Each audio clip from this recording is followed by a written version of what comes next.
Mutumina.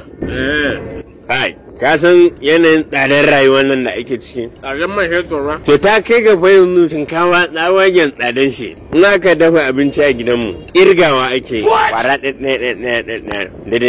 Ita shinkawa. Kwara guda za a kirga mutum sai a sa mai. Gaskiya nan. Ba haka mai an ka sa ma kai yanzu kwara shinkawa 40 da wake 20. Ai sun ishe ka ko har dare. 70 ne. 70? Ai reno wa amma za da to shi ganyewa da an ka hada ma da shi. Wa yake cin abinci yanzu da ganye? Shi yon gamina na.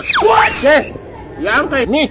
Dan Allah taimako na nake so ku yi wallahi ciki ne da ni kuma dan da zan haifa ne yake ta roƙo na dan Allah in zo an san mishi abincin nan ku taimake ni dan Allah kuma an ba haka ba cikin zai iya zubewa. To shi yanzu yaron ki tambayi. Jalof yake ci ko fara da mai? Wallahi duk wanda ya samu ma zai ci. Ka fara da Allah can dar maula kawai.